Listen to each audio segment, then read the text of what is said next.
পূর্ব মেদিনীপুর জেলার বাস মালিক সংগঠনের তরফ থেকে আজ থেকে মাধ্যমিক পরীক্ষা চলাকালীন কয়েকদিন যাবৎ কোনো ভাড়া লাগবে না ছাত্রছাত্রীদের। সকাল 6টা থেকে পর্যাপ্ত বাস পাওয়া যাবে সমস্ত জায়গায়। যাতায়াতের সুব্যবস্থার জন্য রাস্তার পাশে যে কোনো পরীক্ষা কেন্দ্রে সেখানে অতিরিক্ত স্টপেজ দেওয়ার ব্যবস্থা থাকছে। পূর্ব মেদিনীপুর জেলার মোট পরীক্ষার্থীর সংখ্যা ৬৬,২২১। এদের মধ্যে ছাত্রীর সংখ্যা ৩১,৮৬৪ এবং ছাত্রীদের সংখ্যা ৩৪,৩৫৭। এছাড়া পূর্ব মেদিনীপুর জেলার মোট পরীক্ষা কেন্দ্র ৭৩টি এবং সহযোগী পরীক্ষা কেন্দ্র ৩৭টি।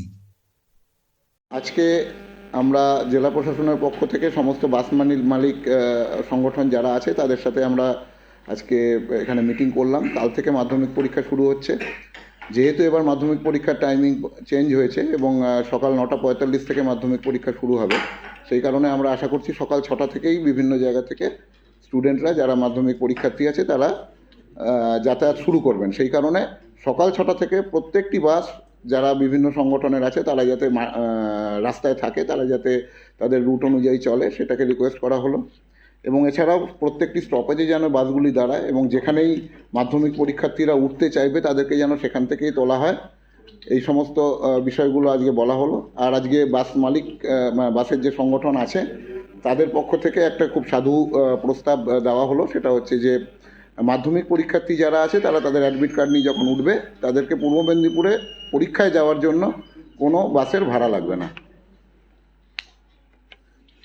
যানজটের সম্ভাবনা আছে সেসব জায়গায় আমরা বেশি করে আমাদের সমস্ত এমভিআই যারা আছেন, মোটর ভেহিকল ইন্সপেক্টর আছেন, তারা সবাই কালকে সকাল থেকেই রাস্তায় থাকবেন। কালকে এবং পরবর্তী যে সমস্ত পরীক্ষার দিনগুলি আছে রাস্তায় থাকবেন এবং বেশি পুলিশি অ্যারেঞ্জমেন্ট থাকবে। এবং যেসব জায়গায় রাস্তায় আমাদের কাছে কিছু খবর এসেছিলো যে কিছু হয়তো পিএইচির কিছু কাজকর্ম হচ্ছিল, সেখানে কিছু অবস্ট্রাকশন আছে, সেগুলোকে সব সরিয়ে দেওয়া হয়েছে।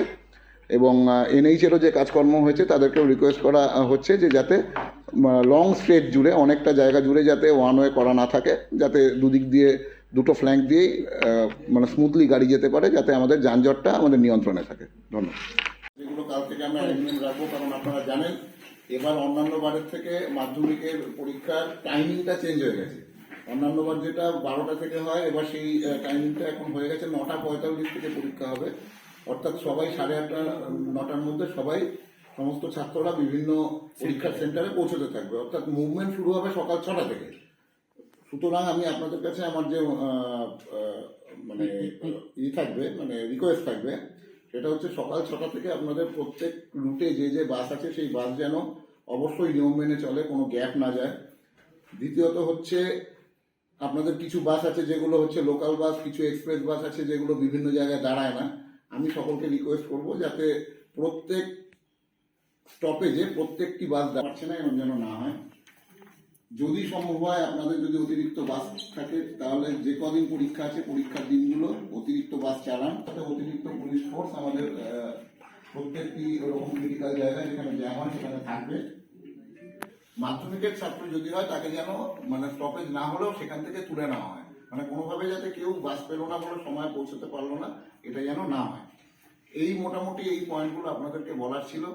এর উপরে আমি আরটিও সাহেবকে বলবো ওনাদের যদি কিছু বলার থাকে সেই ব্যাপারে ওনারা কেউ যদি কিছু বলেন, মানে কোনো কুয়াশা 9টা পর্যন্ত কোনো গাড়ি মানে তার নর্মাল স্পিডে 40 কিলোমিটারও রান করতে পারে। ঠিক আছে, সেটা তবুও বলবো আপনাদের ম্যাক্সিমাম পসিবল যে অ্যারেঞ্জমেন্ট আছে সেটাকে আপনারা রাখবেন। সেটা আমরা সকলকে বলেছি। ঠিক, ওয়েদারটা যদি বর্ষা যদি না হয়, শুধু যদি ফগটা হয় তাহলে স্যার কোনো রকম সার্ভিসে হয়তো আসতে পারে।